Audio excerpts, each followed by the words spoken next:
Hi guys, welcome to the update on the bicep tear. So for those who don't know, I think it was maybe 5 weeks ago now, I tore my bicep in a nines tournament for the Jets Rugby League.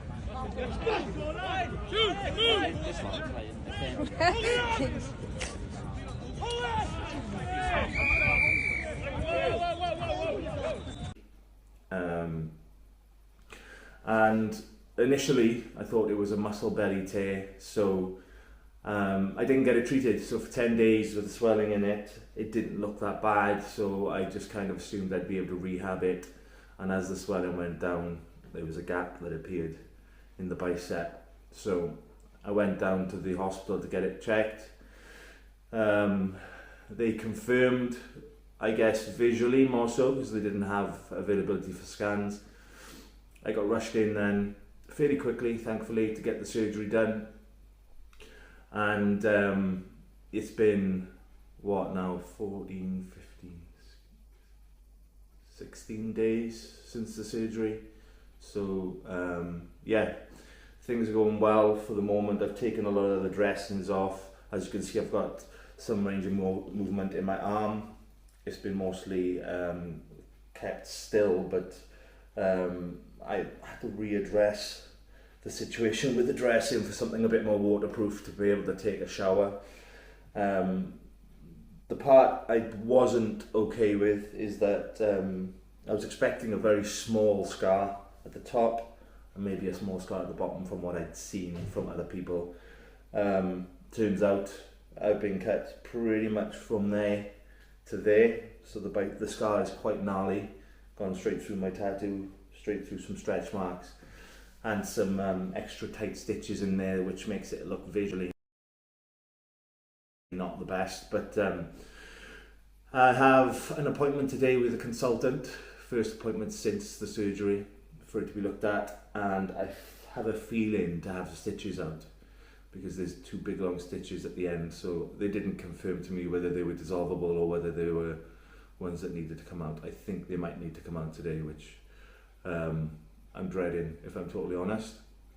But yeah, so in terms of my recovery, there's been multiple things that I've been doing to help.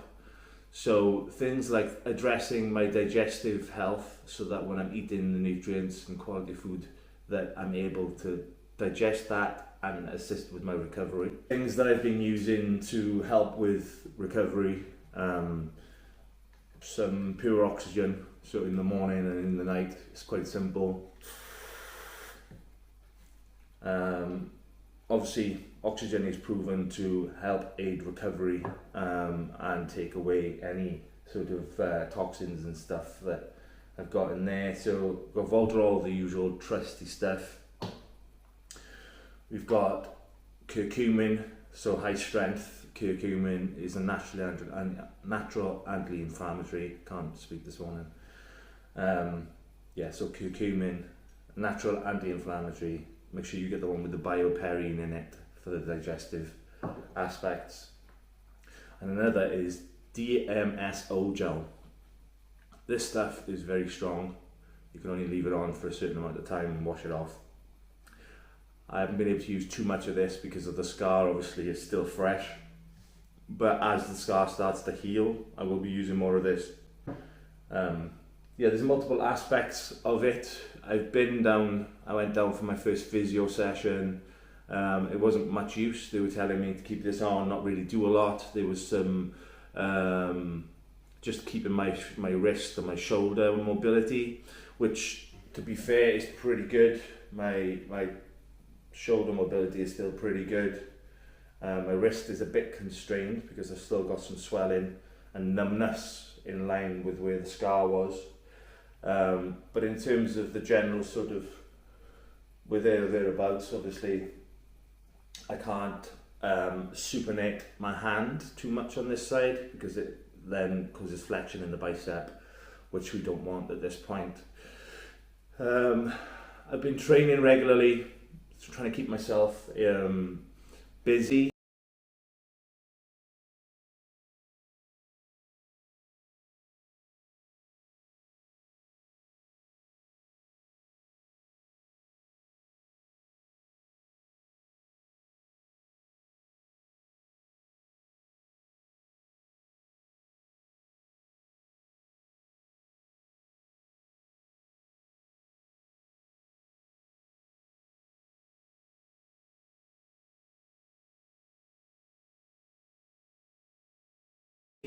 mentally as well as physically. I like the physical output, so I've been down the gym doing legs regularly. I'm starting to look like the opposite of the men's physique, just big legs and small upper body.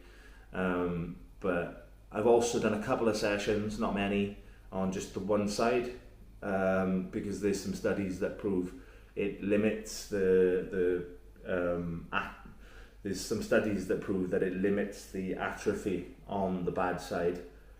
There was a figure thrown around at about 20% or something, but I'll take it. And not just that, it's the feel-good factor of being able to train my good side. So I've been going in and doing, as of last week, just 2 upper body, right hand upper body sessions a week, and 2 leg sessions a week with a decent amount of cardio, but mostly on the bike, because obviously anything with momentum is causing my hand to move and my bicep to flex. So yeah, that's basically where we are with it. I'm going to do a physique update. So just wanted to show a quick physique update of what I look like now with having not trained up my body for a very long time. I didn't train up my body for a while because of the rugby, and then I tore my bicep. So it's probably been, I reckon, 8 weeks since I've done, maybe longer. I think it's probably been 12 weeks since I've done hypertrophy work on my upper body. I did some compounds before the bicep tear. So yeah, watching my upper body shrink is hard.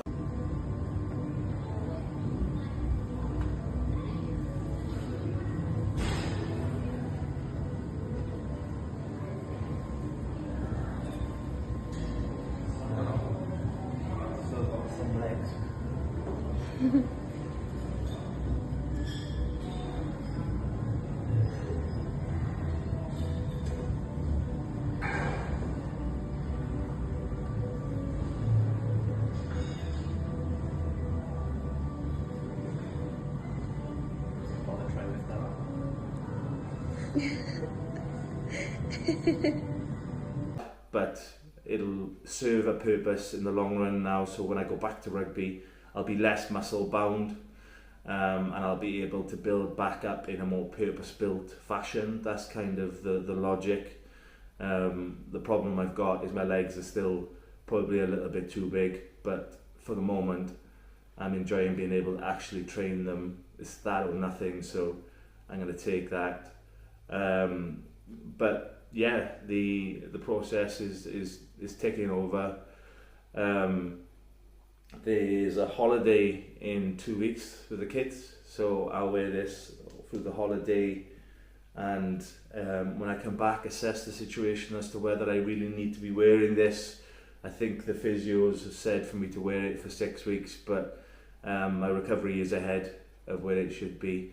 And then I'll just start using and incorporating things like isometric holds and what have you, and building it back up from there. I did have one eye on trying to get back for the last game of the season, but I don't think that is a viable, well, it's viable, so I don't think that is sensible, because it wouldn't be at 100% and there would always be a risk.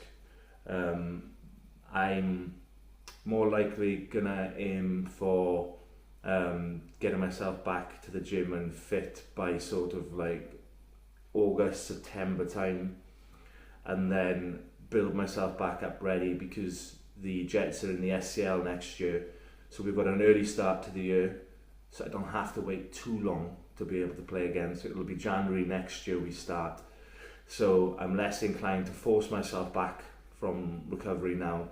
I thought I was going to need to wait till March, April again next year to play, which was making me feel a little bit anxious and wanting to get back for the last game in July this year. So yeah, I don't think that's going to be a thing unless, you know, miraculously things take a change. But I'll be aiming to potentially do a high rocks at the end of November, start of December, just so I can focus on being super fit for the rugby. My body weight at the moment, I'm still